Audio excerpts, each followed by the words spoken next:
আসসালামু আলাইকুম ওয়া রাহমাতুল্লাহি ওয়া বারাকাতুহু। সম্মানিত প্রিয় দর্শক, আশা করছি আল্লাহ তাআলার অশেষ রহমতে আপনারা সকলেই ভালো আছেন। তো প্রিয় দর্শক, আজকে খুবই গুরুত্বপূর্ণ একটি আমল, খুবই ফজিলতপূর্ণ একটি আমল এবং খুবই কার্যকারী একটি আমল নিয়ে আপনাদের সামনে এসেছি। সেই আমলটি হচ্ছে 3 বার সূরা ইখলাস পাঠ করে হাতের মুঠে ফু দিলে কী লাভ, কী উপকারিতা, সেই বিষয়ে আজকে আমি আপনাদের সামনে আলোচনা করব এবং আপনাদেরকে খুব সহজেই শিখিয়ে দেবো ইনশাআল্লাহ। এবং এই আমলটি আপনি কখন করবেন, কিভাবে করবেন, সব কিছুই আজকে আমি আপনাদেরকে শিখিয়ে দেব। তো অবশ্যই যারা আমার এই চ্যানেল নতুন রয়েছেন, অবশ্যই আমার এই চ্যানেলটিকে সাবস্ক্রাইব করবেন এবং আমার পাশে থাকবেন, যাতে করে আমার আরও নতুন নতুন ভিডিও আপনার ছাড়া মাত্রই আপনার কাছে পৌঁছে যায়। তো প্রিয় দর্শক, এই আমলটি করতে গেলে আপনাকে প্রথমে কি কাজ করতে হবে? আপনাকে প্রথমে যে কাজটি করতে হবে, আপনাকে পবিত্রতা অর্জন করতে হবে, আপনাকে ওযু করতে হবে। তারপরে আপনি যে কাজটি করবেন, আপনাকে পবিত্র একটি স্থানে বসতে হবে। বসে আপনি প্রথমে 3 বার আস্তাগফিরুল্লাহ পাঠ করবেন। আস্তাগফিরুল্লাহ, আস্তাগফিরুল্লাহ, আস্তাগফিরুল্লাহ, এভাবে আপনি 3 বার আস্তাগফিরুল্লাহ পাঠ করবেন। তারপরে আপনি যে কাজটি করবেন, আপনি 3 বার দুরূদ শরীফ পাঠ করবেন। নামাজে যে একটি দুরূদ শরীফ রয়েছে, যেরকম আল্লাহুম্মা সাল্লি আলা মুহাম্মাদ ওয়া আলা আলি মুহাম্মাদ কামা সাল্লাইতা আলা ইব্রাহিম ওয়া আলা আলি ইব্রাহিম ইন্নাকা হামিদুম মাজিদ, এরকম নামাজে যে একটি দুরূদ শরীফ রয়েছে, এই দুরূদ শরীফটা আপনারা 3 বার পাঠ করবেন। তার যদি এখন কথা হচ্ছে, আমরা অনেকে আছি এই দুরূদ শরীফ পারি না। তো এই দুরূদ শরীফ যদি আমরা না পারি, তো আমরা ছোট একটি দুরূদ শরীফ রয়েছে, সাল্লাল্লাহু আলাইহি ওয়াসাল্লাম, সাল্লাল্লাহু আলাইহি ওয়াসাল্লাম, সাল্লাল্লাহু আলাইহি ওয়াসাল্লাম, এই ছোট দুরূদ শরীফটা আমরা 3 বার পাঠ করে নেব। তারপরে আমরা যে কাজটি করব, এইভাবে আমরা হাতটা মুঠ করব।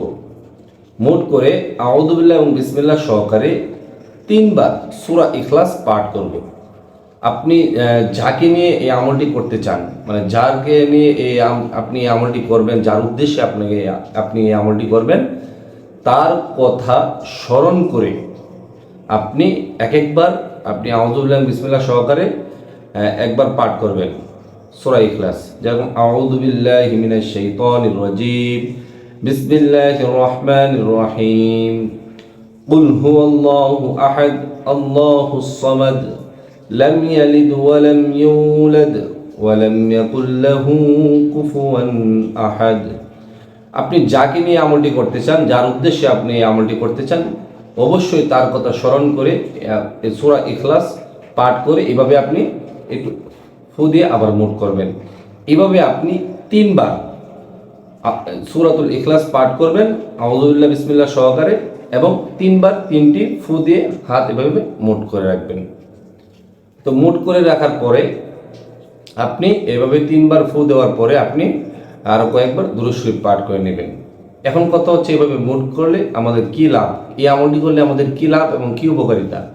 তো প্রিয় দর্শক, এই আমলটি এভাবে করার পরে যে আপনার যে লাভটি হবে, সেই লাভটা হচ্ছে, আপনি যাকে নিয়ে আমলটি করতেছেন, যার উদ্দেশ্যে আপনি এই আমলটি করবেন, সেই ব্যক্তি আপনার বশ হবে এবং আপনাকে ভালোবাসবে এবং আপনার কথা শুনতে বাধ্য হবে এবং আপনার প্রতি আকৃষ্ট হবে।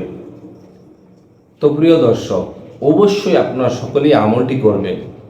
খুবই কার্যকরী এবং খুবই ফজিলতপূর্ণ একটি আমল। তো আশা করছি আমি আপনাদেরকে বোঝাতে পেরেছি। তো আজকের মতো এ পর্যন্তই। আল্লাহ হাফেজ।